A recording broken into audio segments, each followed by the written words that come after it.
On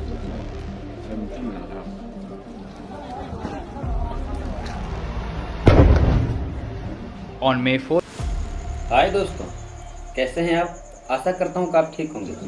दोस्तों, बुधवार 3 मई को नागा और कुकी के द्वारा एक एकता रैली निकाली जाती है। इस एकता रैली में सबसे ज़्यादा छात्रों की संख्या होती है। यह रैली एक मांग के लिए निकाला गया था, लेकिन मांग करते करते यह एक भयानक रूप लेने लगता है।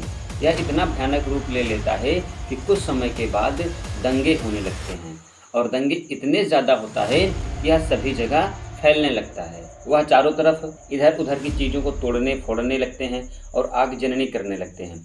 राज्य की स्थिति को बिगड़ते देख मणिपुर के मुख्यमंत्री श्री एन बीरेन सिंह ने रातों रात असम की सेना और असम राइफल्स की 55 टुकड़ियां दंगाई क्षेत्रों में तैनात करा देते हैं और सेना के तैनाती के बाद बड़ी मशक्कत से इन दंगाइयों को काबू में किया जाता है। और यहाँ पर हिंसा इतना ज़्यादा बढ़ चुका था कि लगभग 10,000 लोगों को उस दंगाई क्षेत्र से निकालकर एक अच्छे स्थान पर शिफ्ट किया गया है और उन दंगाइयों पर सेना के द्वारा आंसू गैस छोड़े गए हैं। और जो भी लोग ज़्यादा विद्रोह फैला रहे हैं, ज़्यादा दंगे कर रहे हैं, सरकार उनको डायरेक्ट गोली मारने का आदेश भी दे चुका है।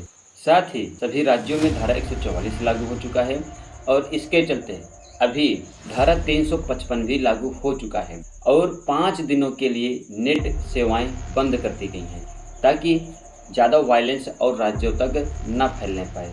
इन दंगों को देखते हुए MC मैरी कॉम ने ट्वीट करते यह कहा है कि हमारा मणिपुर राज्य जल रहा है। देश के माननीय प्रधानमंत्री जी श्री नरेंद्र मोदी, रक्षा मंत्री राजनाथ सिंह, अमित शाह और कई टीवी चैनलों को टैग किया है। आखिर ये सब दंगे हो क्यों रहा? इसका कारण क्या है?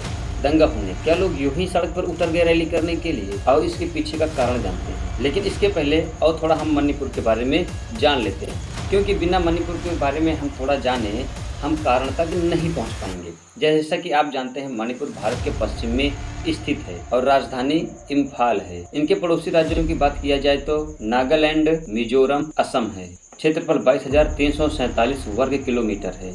मणिपुर के मूल निवासी मैतेई समुदाय के लोग हैं। ये जो मैतेई समाज के लोग हैं, यह पहाड़ियों के घाटी में रहते हैं।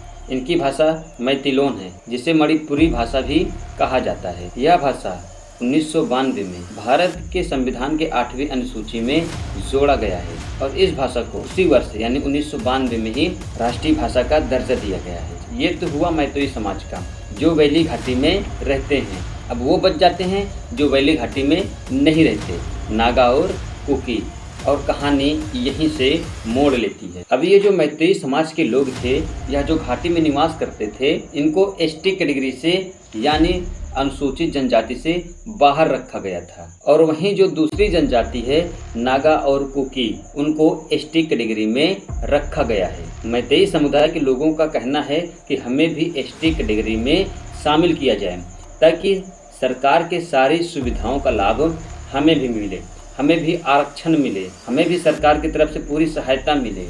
लेकिन ये बात दूसरे समुदाय को बिल्कुल रास से नहीं आती, इसीलिए वो एक रैली निकालते हैं, जो मैं वीडियो में आपको पहले ही बता चुका हूँ। और उसी रैली के दौरान जितने भी दंगे हो रहे हैं, बस इसी एक मांग के कारण हो रहा है। इधर जो दूसरा समुदाय है, यह इसके पूरे विपक्ष में है। इनका ये कहना है कि यदि मैतेई समुदाय को ST कैटेगरी में डाल दिया जाएगा, हमारे हिस्से का जो कुछ भी सुविधाएं हैं यह इनको भी मिलने लगेगा, हमारी ज़मीनें कम पड़ने लगेंगी, वह हमारे क्षेत्र में आके बसने लगेंगे। और इन्हीं सब बातों को लेकर दंगा होना शुरू हो जाता है। इस झगड़े में सबसे ज़्यादा दंगे या नुकसान मैं कहूँ तो चुराचांदपुर जिले के तोरबांग इलाके में हुआ है। ये था पूरे झगड़े का जड़। लेकिन यहाँ पर मणिपुर के सुप्रीम कोर्ट ने यह कहा है कि जो मैतेई समाज ने मांग किया है उस पर सोचना चाहिए।